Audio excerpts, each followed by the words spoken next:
Welcome to SJ Weekly, guys. I'm sick again. This is the third time since June I've gotten sick. I have a feeling that maybe my roommate is a disease vector into the house because he's sick every week. Today, I'm having a cough drop. Listen to this. Ooh. Fuck yeah. It's a Ricola. But let's get into it. A teacher gave my son a detention for saying he'd vote UKIP. Okay. Nick Ferrari was shocked when this caller said his teenage son was given a detention at school after telling a teacher he'd vote for UKIP. Is there a video here? Let's play the video. Paul is in Loughton. Paul, what happened to your son? He got into trouble, is that right? Good morning. Yeah, there was a few of them. It was during the last general election, and I was having a debate in his class about who you'd vote for, and one boy said he'd vote for UKIP, and the teacher said that all UKIP voters are racist. So my boy joined in and said, well, I vote for UKIP, and I'm not racist. They're about controlling it, whatever. Yeah. And he was given detention, the three boys that said it. And when he came home and told me, I didn't believe him. I said, let me ring the school.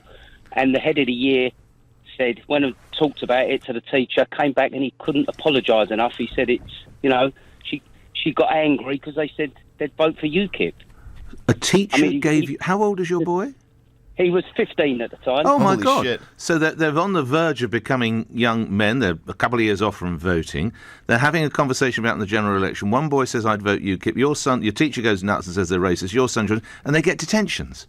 They didn't have to have the detention. The head of the year really apologised, said the teacher, if she's going to have a debate, she's got to be able to take other people's opinions. So when you challenged the school took the detentions away and apologised? Oh, yeah. Completely. He really apologised, the head of the year.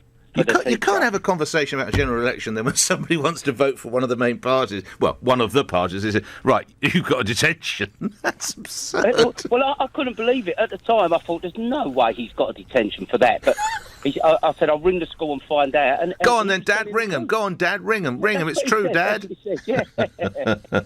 Nice story, Paul. But how did the teacher? Did you say it was a she, the teacher? It was a she, the teacher. Yeah. It was his form teacher. Yeah. I think she had to apologise to the boys and. Right. Good. Well, I'm glad the school took the appropriate action. I'm not saying, by the way, that you should all vote UKIP. Say whatever you like, as long as it's not a banned organisation. Paul, thank you. Fascinating story. Holy shit. Okay, well, there we go. Wow. I can't fucking... it's the UK. I guess I can believe that. Let's see what the article says. One boy said he'd vote for UKIP, and the teacher said that all UKIP voters are racist. Imagine actually thinking that. Imagine actually believing that wanting immigration control or wanting to leave the EU is racist. What kind of mental pretzel do you have to bend yourself into to get into that type of headspace? It follows reports that a teenager quit her college course because her tutor warned her she was too right-wing over her support for Tommy Robinson. Alyssa Cook-Gray, 17, claims a teacher told her, "Get out, we don't want people with your views during a political debate." Well, guess what? I have that article right here. Teacher quits college course on first day, teenager quits college course on first day after being given final warning for declaring her support for Tommy Robinson. So not only are you too right-wing for this grade school here, you're too right-wing for a college course, apparently, if you just believe in, center-right positions that aren't actually all that unreasonable. Teenager Alyssa Cook-Gray says she was given a final warning by her college because she told classmates her favorite person was Tommy Robinson. The 17-year-old was attending the first day of her art and employability course at Total People when a political debate erupted among students. Alyssa says her classmates were openly expressing their support for Labour leader Jeremy Corbyn when she told them she identified more with right-wing ideologies. When asked who she admired, Alyssa responded she liked right-wing activist Tommy Robinson, who is best known for forming the English Defence League and is a vocal opponent of Islam and its followers. I don't know if this article is presenting this as if it's a critique of him, because that's actually not necessarily a bad thing if you know anything about Islam. She now feels terrified to return to her course and has taken the decision it wasn't for her, quitting after just over an hour of lessons. Was she kicked out, though? Oh no, she was kicked out. Alyssa said, I was given a final warning for being too right-wing. It was the first day we were all having a conversation where Jeremy Corbyn came up. I asked people not to get into it because it was filled with a room of lefties. I said my opinion, and the teacher said, get out. We don't want people with your views. I was given a final warning for being too right-wing. The class then started asking everyone who their favorite person was, and I said Tommy Robinson. I like what he's doing for our country, and I follow all of his stories. I think he's a savior. Stoke-on-Trent Live approached Total People for comment, but the organization is yet to respond to our requests. However, a spokesperson for Total People told the Mirror Online, we are an inclusive organization. We are values-led, and we ask that all learners are collaborative, respect each other's views, and work towards common goals. We have successfully worked with learners over a 20-year period from many different backgrounds, religions, and diverse cultures, but apparently not diverse political opinions. And it would also seem like people are becoming too right-wing for money, because there's this tweet from the alternate social media platform Gab. They say, next it will be banks cutting us off and others. You think we're joking? We predicted payment processors would. We predicted hosting providers would. We proved DNS providers do. This whole thing started with something that I mentioned in my anti-social media video, with Cloudflare kicking off the Daily Stormer arbitrarily for no reason. They just did it. And then that started the cascade, which culminated recently in Alex Jones being completely blown off the internet in its entirety. Well, what they're referring to specifically is this. Stripe freezes Gab's account for not safe for work content, shining a light on a problematic policy. Social network Gab, a haven for toxic alt-right personalities, banned from more mainstream platforms, has had its Stripe account frozen due to adult content on the platform. But even if you cheer Gab's problem, Stripe is no hero. Well, here's the problem.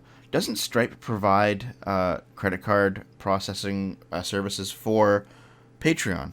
And there's a lot of porn on Patreon. Doesn't Stripe provide credit card processing services for many places that have not safe for work content? Why are they singling out Gab? I don't think the problem here is not safe for work content. I think the problem here is free speech content, because Gab doesn't censor, period. Stripe, according to Gab, told the social network that it must modify its terms of service to indicate that adult or illegal content cannot be streamed through Gab TV or otherwise distributed through the Gab service, and to put in place reasonable controls to ensure that no adult or illegal content is being streamed through Gab TV or otherwise available on the Gab service. Gab claims that the service doesn't allow illegal content on its site and that all adult content is marked not safe for work. We've had this content in a not safe for work setting for 2 years now with no issues from them until now, Gab wrote in a tweet on Wednesday. It's no surprise to anyone that when the big social media platforms started banning political speech that they didn't like, and then those people that were banned decided to take their ball and go home and basically build their own sites, that the SJWs were going to come after them financially. And this part's actually quite interesting.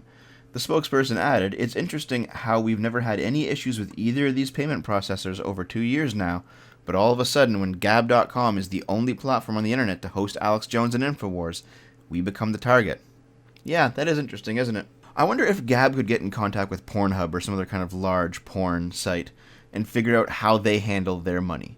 Like what payment processor they use. It might be, it just might be the case that alternative social media networks are going to start using porn services to stay alive, because Silicon Valley absolutely does not want them to thrive. And speaking of SJW brainlets, I just had to take a look at this article. From Kotaku, how the NPC meme, which paints people as agency-free and incapable of critical thought, tries to dehumanize SJWs. And this is an excellent picture they've decided to use. Those of you who don't know, the NPC meme basically means that, you know how you have that voice in your head that tells you what to do when you're not speaking? Like you kind of think to yourself in words in some language. You have an imagination. You have the ability to, reasonably predict things before you do them. The NPC meme implies that some people out there don't have that. And they're just, walking machines with no thought behind them. And Aiden Paladin actually did a pretty good video on this. Well, Kotaku, well, now that it's become a meme, Kotaku is taking offense to it because apparently SJWs are considered NPCs now. Okay, let's read this. From time to time, and especially if you're a fan of science fiction, you may have had the thought that nobody around you is actually real. That sentiment has taken root in anti-progressive parts of the internet as a dehumanizing meme, and it borrows some familiar gaming terminology. Of course it does. It's all gamers. We did it all. About a month ago, a meme along those lines took root on 4chan and among anti-progressive online communities. It's called the NPC meme, and it goes like this. Out there in the world, there are literal NPCs, the term for non-playable characters in video games, who have no internality whatsoever. There are some giveaways, of course. They spit out canned lines, like good weather today, huh? And flock to normie trends, are Ugg boots still a thing? And for the most part, share the same uncritical worldview. The classic melancholy meme Wojak, a sad man crudely drawn in Microsoft Paint, has now received the NPC treatment with NPC Wojak. I didn't know this guy was called Wojak. I just thought he was Feels Guy. Part crackpot social theory and part elementary school insult, the NPC meme originated from a deeply comical medley of bogus physics and stupid religion found on 4chan. Originally posted in 2016, it resurfaced last month. I have a theory that there are only a fixed quantity of souls on planet Earth that cycle continuously through reincarnation. However, since the human growth rate is so severe, the soulless, extra walking flesh piles around us are NPCs, or the ultimate normal fags, who autonomously follow groupthink and social trends in order to appear convincingly human. Oh, God. Listen, I have a feeling that the only reason that you find this insulting and dehumanizing is because you probably have some of the traits that they're describing. I mean, there are a few normie things that I like. All right, there are many non-normie things that I like, but there's definitely some normie things that I like too. And I don't feel insulted or dehumanized by the NPC meme. I don't feel insulted or dehumanized when someone calls me a fucking 32-year-old boomer, you know? Essentially, some large portion of society, normies, pop culture fanatics, and Trump haters, who speak in cliches, are in fact NPCs with no internality, agency, or capacity for critical thought. I mean, there seems to be some... That does seem to be how you guys act, isn't it? I mean, there are many good reasons to hate Trump. There are many, many, many good reasons to hate Trump. However, whenever I come across a bona fide Trump hater, they never actually present one of them. They just call him a racist, like that's supposed to be something. How to tell when someone is an NPC, wrote anti-SJW alt-right journalist Ian Miles Chung on Twitter. Update. Chung returned a request for comment to note that he does not consider himself to be alt-right. Do you want to know why? Because the alt-right are white identitarians, and Ian Miles Chung is Asian. You fucking morons. Okay, this is how I know you're an NPC. Because you think an Asian man can be alt-right. Yeah, this entire article is basically her shrieking how she's not an NPC, while simultaneously describing all of the NPC characteristics as being part of herself, and saying that that's completely fine. It's... I'm sorry. I'm sorry that you're not even the hero of your own story, Cecilia de Anastasio. Additionally, I know the content has again been sparse, guys. I'm very sorry about that. You will hear from me very soon, though, outside of SJ Weeklies. I love you guys. Thank you for continuing to support me. I'll see you soon.